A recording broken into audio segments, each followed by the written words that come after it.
j'ai regardé certains des films de la plateforme. Alors, j'en ai pris quelques-uns parce que un de mes choix, c'était qu'il soit suffisamment court pour qu'il puisse être visé dans une séquence de 40 minutes, hein, une séquence de cours classique. Et puis, j'en ai pris deux que j'ai trouvé très intéressants. Celui de Karina Frère, Né derrière les pierres. Je ne sais pas s'il y en a parmi vous qui l'ont vu. Non? Non. Alors, c'est un film très surprenant sur le plan technique parce qu'il est fait de photographies de famille qui sont vraiment des photos qui ont été prises dans les albums de deux familles. La famille de Karina, qui est d'origine portugaise, qui vient d'une famille qui a émigré en Suisse. Et puis, la famille de son futur mari, qui est une famille de médecins suisses, et qui sont deux familles très différentes. Il y a une famille extrêmement populaire qui vient de l'étranger, puis qui regarde la Suisse d'une manière très différente. Et puis, il y a une famille suisse relativement bourgeoise. Et son film est constitué de photos qu'elle alterne entre les photos de sa famille et les photos de celles de son futur époux, pour interroger ce que c'est que le vivre en Suisse, mais aussi l'identité suisse, les stéréotypes.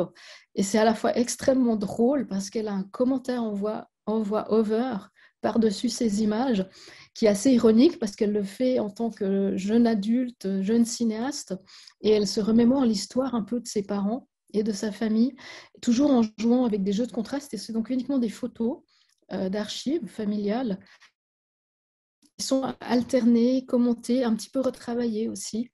Donc, je vous recommande vraiment d'aller voir. Il est très court, il fait 7 minutes, mais ça montre qu'on peut faire un film avec des photographies et une voix over, en fait. Un petit peu comme La Jetée de Chris Marker, où c'est aussi que des photographies, des images fixes qui défilent. Et ça donne quand même un film au final. Et là, je vous recommande aussi la fiche pédagogique qui est extrêmement bien faite parce qu'elle présente une dizaine de thématiques qui peuvent être abordées dans le film. Et puis, elle présente aussi carrément une analyse minute, enfin pas minute par minute, mais quasiment seconde par seconde de tout ce qui apparaît à l'image. Donc, on peut vraiment bien travailler ce film à partir de la fiche pédagogique. Puis, j'ai essayé de voir au niveau des disciplines scolaires qu'est-ce qui pourrait être travaillé à partir de ce film. Et bien sûr, il y a la question du récit de vie, parce que là, on est dans un récit de vie, mais en images. Puis là, le récit de vie, c'est vraiment un thème du français, mais aussi de l'histoire, parce qu'on est aussi dans une reconstitution d'une période historique, hein, c'est les années 70-80. On est également dans la sociologie à travers les marqueurs sociaux parce qu'elle compare constamment le niveau social et les rituels qui sont différents selon ces deux familles. On ne va pas en vacances au même endroit, on ne fait pas des repas de la même manière. C'est très intéressant. Elle a une grande finesse presque anthropologique de ce côté-là. On a également bien sûr tout ce qui est citoyenneté, histoire avec les stéréotypes liés à la nationalité, au pays. Et puis, bien sûr, l'histoire de l'immigration, puisqu'on a un témoignage d'une personne qui a vécu ça à travers sa famille. On a aussi un portrait de famille, donc en art visuel, c'est aussi une thématique qui est très intéressante. Comment on construit un portrait de famille. Et puis, la photo de famille, qui est aussi un thème en histoire qui est abordé, parce qu'elles ont changé la façon dont on fait des photos de famille entre 1910, 1950 et les années 70, c'est complètement différent et ça change aussi selon les cultures. Donc c'est vraiment, pour ça, c'est un film qui est très très riche et extrêmement intéressant. Et c'est tout à fait possible, à mon avis, avec les élèves de refaire des activités de ce type-là, recréer eux-mêmes un petit film d'histoire de famille à partir de photographies. C'est quelque chose qui est assez simple. C'est une sorte de diaporama avec une bande audio, en fait, hein.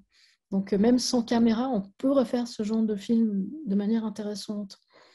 Est-ce qu'il y a un dispositif, un logiciel de préférence à conseiller aux élèves afin elles puissent réaliser aisément un portrait de famille interculturel comme ça? Ben, si vous êtes sur le canton de Vaud, normalement tous les Mac à l'école, ils ont iMovie à l'intérieur du Mac, qui est très facile, en tout cas au secondaire, il est facile à utiliser.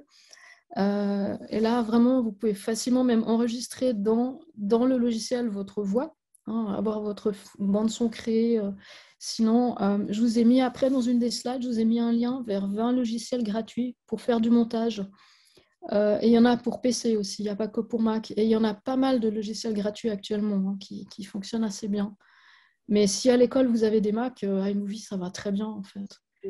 Oui, pour nous, c'est super, mais peut-être aussi afin que chacune et chacun puisse travailler séparément à la maison, même avec un PC, Oui, tout en employant un logiciel gratuit. Oui, oui. Alors là, vous pouvez carrément, pour ce genre de film-là, prendre carrément un logiciel de diaporama, hein, genre PowerPoint, puis après enregistrer votre voix par-dessus. oui, Puis le faire défiler, ça marcherait aussi. Mais pour les montages vraiment plutôt film, là, je vous recommanderais d'aller regarder dans la liste que j'ai mis un peu plus bas en fait dans mon PowerPoint.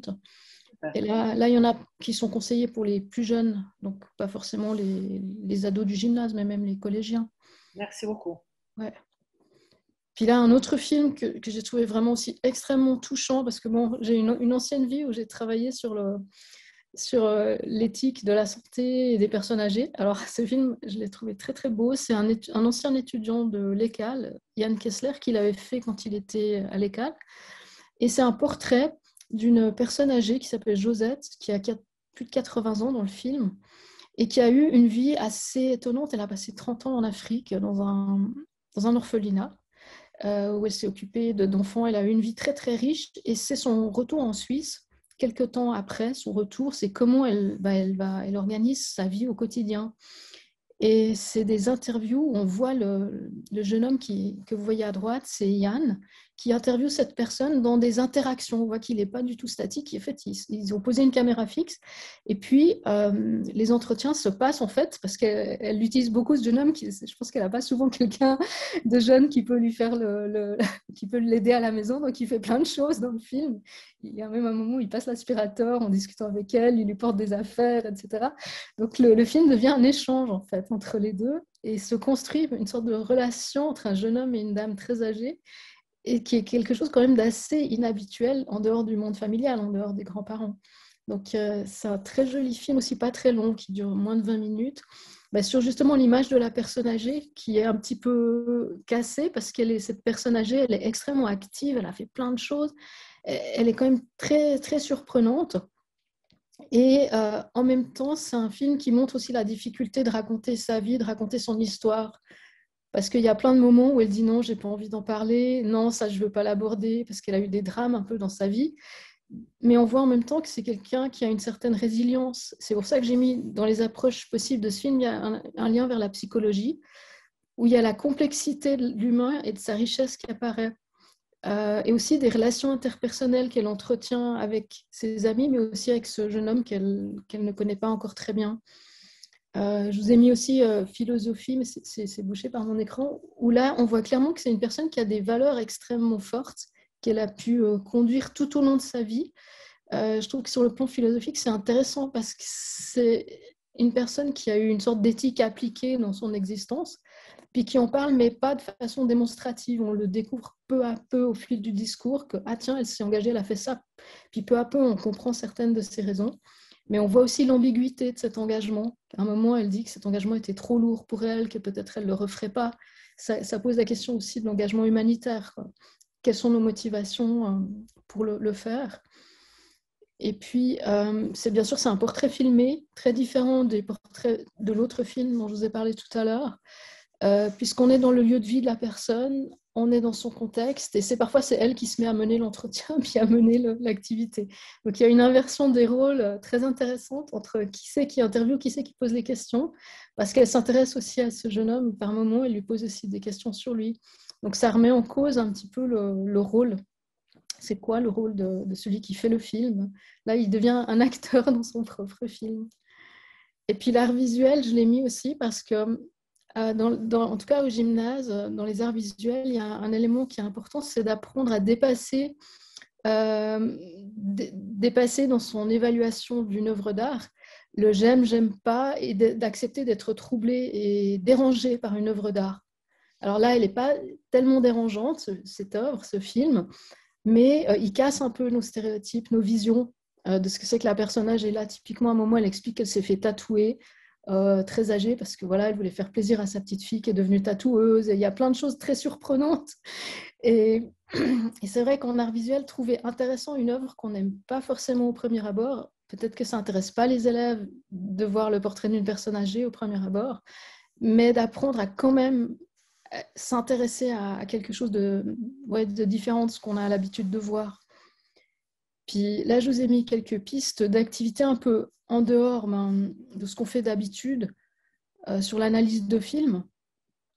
Ça peut être tout à fait rédiger une critique en français, un commentaire, la publier même en ligne, cette analyse d'un film. Ça peut être traduire des dialogues ou des sous-titres ou des extraits. Là, j'ai des étudiants qui ont fait ça avec des élèves en pédagogie spécialisée, qui ont choisi des extraits de films qu'ils aimaient particulièrement, mais c'était assez court, c'était 2-3 minutes.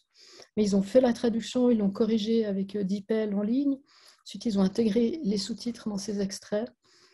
Réaliser une audio-description pour des personnes non-voyantes. Ça peut aussi être un travail intéressant à faire pour se dire qu'est-ce qu'on a besoin de comprendre quand on ne voit pas l'image. Créer la bande-annonce, c'est assez classique, une affiche, un flyer, mais aussi ça peut être le transmédia. Passer d'un média à l'autre à partir du film. Comment je ferais un roman photo en extrayant des images, comment je ferais un texte narratif à partir de ce film, ou même une BD peut-être, et qu'est-ce que ça change quand je change de média et que je veux raconter à peu près la même histoire mais différemment. Ou est-ce que, voilà, ça peut être de faire un résumé en images du film ou un résumé en podcast par exemple. Là, on travaille vraiment au niveau éducation aux médias. Mais ça peut aussi être le film comme matériau d'inspiration. Je m'inspire pour écrire un poème, pour écrire la suite du film qui n'est pas dite, ou une préquelle, une histoire qui viendrait avant le début du film, ou même partir du film comme réflexion philosophique, pour en sortir des questions un peu universelles. Et puis, alors là, j'ai essayé de télécharger les films, je n'ai pas réussi. Vous allez bien protéger votre plateforme parce que je n'ai pas pu, même si j'ai essayé un bon moment. Ce serait refaire un montage à partir d'un film original. On reprend des images brutes ou des rushs, ou même le film final, puis on remonte ces images pour essayer de changer l'histoire. Et ça, c'est intéressant pour la réflexion sur le montage. Sinon, ça pourrait être aussi de recréer la bande-son ou d'en faire une autre. Un petit peu comme Chris Marker le fait quand il prend ce petit documentaire sur, je crois que c'est sur la Sibérie. Où il fait 3-4 bandes son différentes, complètement différentes, et ça change le sens du film.